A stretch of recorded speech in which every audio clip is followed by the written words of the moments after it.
yesterday, I just want to start this off. Yesterday, we took Lonny, myself and Julia took Lonny to see It 2. For those of you who don't know, Lonny is terrified of horror cinema, and we thought it would be interesting. But we were outsmarted by the fact that It 2 is not scary.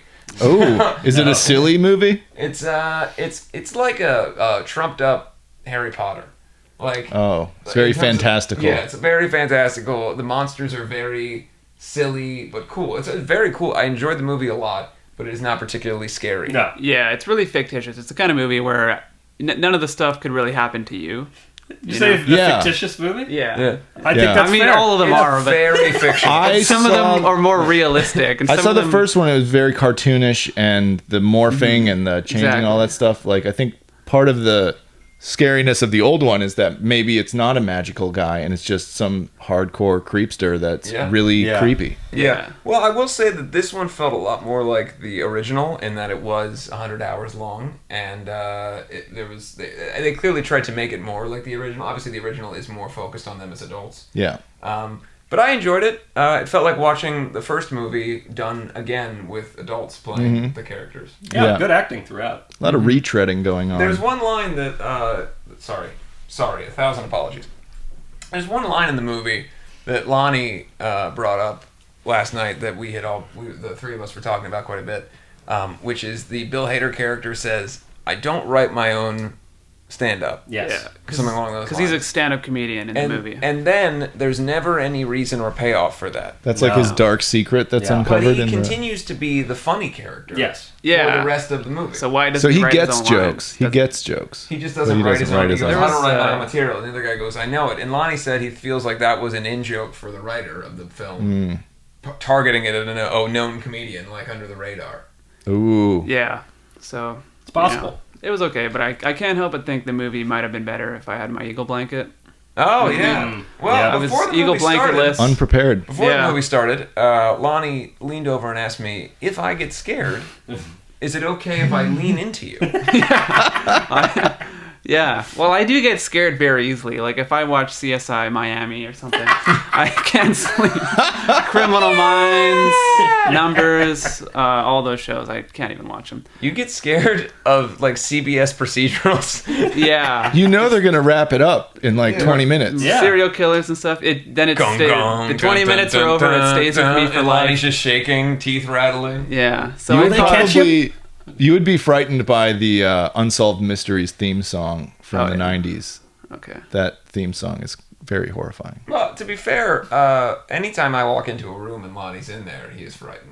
Oh. Sometimes when I'm already in a room... You have to announce yourself. The other day, he walked into a room that I had been sitting in for some time and went, "Oh!" Yeah, I didn't see you. You were sitting in the corner in the dark. You got the jump on him, dude. Yeah. Yeah, and I thought I was alone, and then... You're a little skittish. I saw you, and I was So like, whoa. the point is, and the other thing, and I don't know, I have not read the book, so again, I'm ignorant to it, but I found it interesting that seemingly all of the characters, after they dealt with a murderous clown as children, went on to incredibly lucrative careers in different fields. That made me laugh. Two of them in the entertainment industry. One's a famous comedian, the other one a very famous writer. But all of these adults have no recollection of their childhood. And I think it's really exceptional that a bunch of people who had that much trauma never addressed it ever and just lived through it. They were fine to a point, and then it came back to get them, which is the real moral And by the of way, the I'm story. not saying that going through that type of trauma, like a supernatural clown, should mess you up. But in these people's case,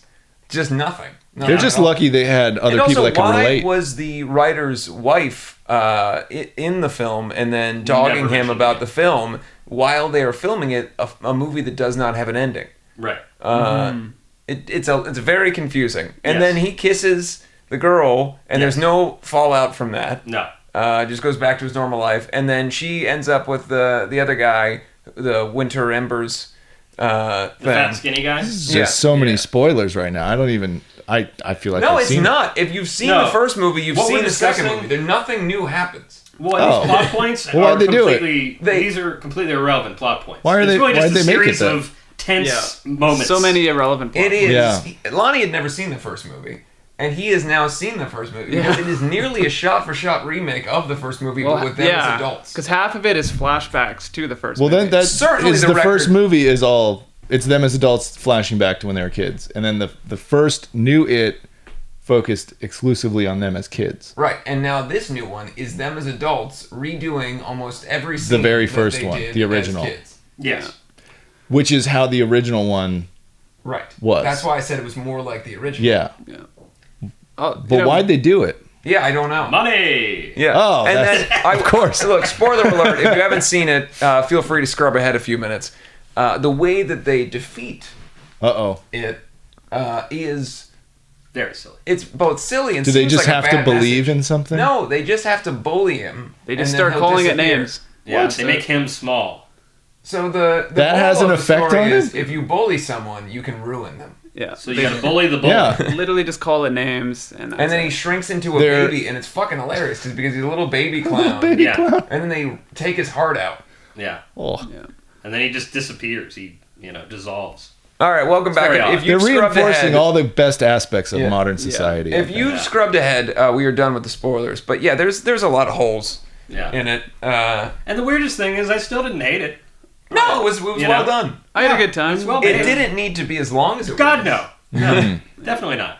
Because when you have that many people... Lonnie turned to me and said he was envious of you because you got to have it broken up a little bit by having people have sex in the theater. Yes, I am the lucky one here. Yes. Yeah, that was... Yeah, the people beside me were not making out. Were you just staring at them? They probably left saying some creep kept staring at us. No. Willing us to make out. We had a minor issue where the people behind us kept whispering like this between every spoiler or every trailer. So the trailer would end and the guy would go, "That looks really good." And so I, after about the fourth trailer, said fairly loudly, and it's not my business, but I had to say, "You don't need to whisper, we can hear you." And then the guy goes, "Okay, tattoo guy." Yeah, he sounded like Walter White. Nice. Yeah.